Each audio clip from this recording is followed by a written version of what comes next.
Nothing's more dissatisfying than an easy final boss. Your expectations are as elevated as much as possible, and once you win, you'll just feel empty.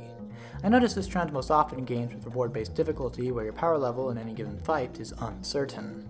Reward-based difficulty is a type of game design where players who perform well are rewarded with easier challenges, or at least stronger tools. It's commonly found alongside reverse or inverted difficulty curves, where challenges peter off as you get more tools and resources towards the ending. Think of games like Mario World, where if you can find a power-up, threats get less scary, or RPGs where leveling up makes early game challenges cakewalks later on.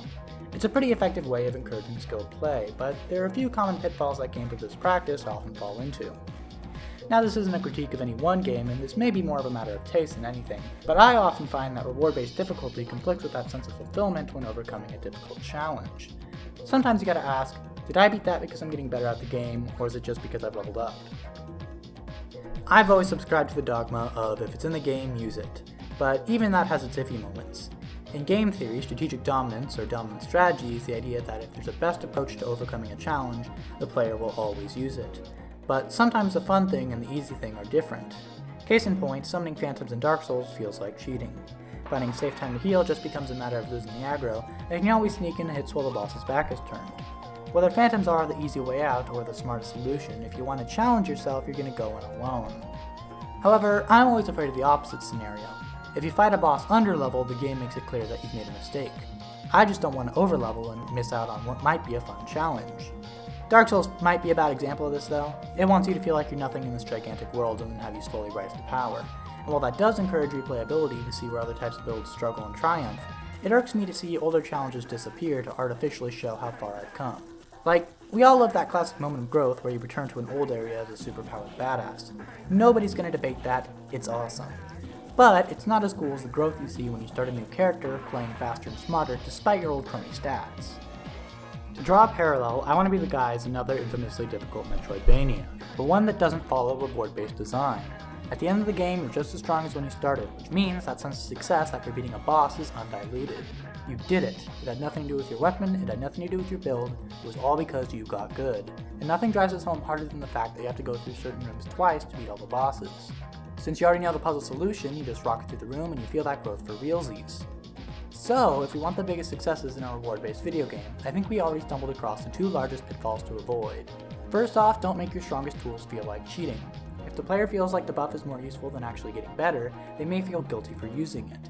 Even if the player can opt out of it, the player who grabs it on their first try won't end up enjoying the game as much, the player who caves into it will feel unfulfilled, and the struggling player who refuses to use it is just more likely to go on tilt. Next, avoid artificially making older challenges easier.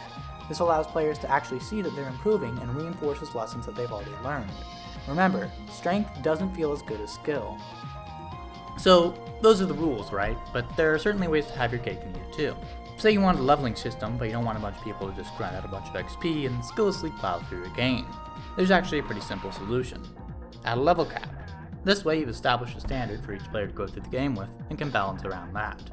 Perhaps you can even bump it up every time the player completes some feat so they can still use the system to create builds without just scrambling for big numbers.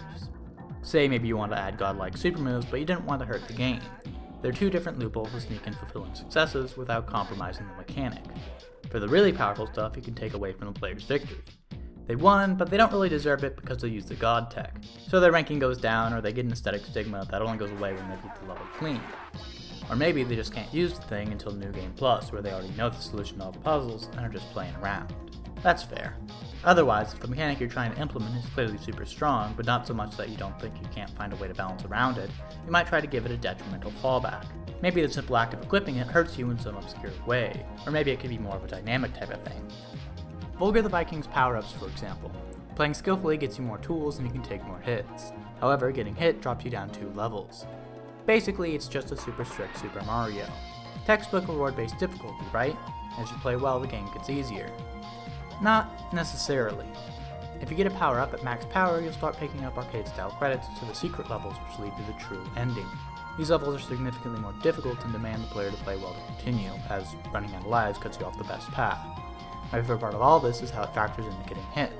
When you mess up and take a hit, which is really easy to do, not only are you losing your double damage output, but you're also losing your chest progression. That means your next one up is 4 chests away, which usually means you need to perform 7 challenges flawlessly to get back into your groove. Not only does skilled play make you exponentially stronger, but poor play also makes you exponentially weaker. And if you consistently play well, then the baby gloves come off, which I thought was a pretty radical way of dynamically acknowledging a player's skill. Though sometimes you'll just get in that state of mind where you feel like the power-ups are more important than your inputs. That's where self-imposed challenges come in. You know those playthroughs where you just decide to skip out on what may be one of the game's primary mechanics. It's a type of difficulty exclusive to reward-based games that fundamentally changes your experience. Unlike a difficulty select where life bars just get bigger and enemies just get more numerous, self-imposed challenges require you to do the same basic task. But since you're no longer rewarded for your successes as much as you're punished for your failures, there's a certain charm to denying the designer's help and just man-moding against the game. Did you really get good, or did you just level up? Oh, you didn't level up. In fact, you never leveled up. Guess that's that.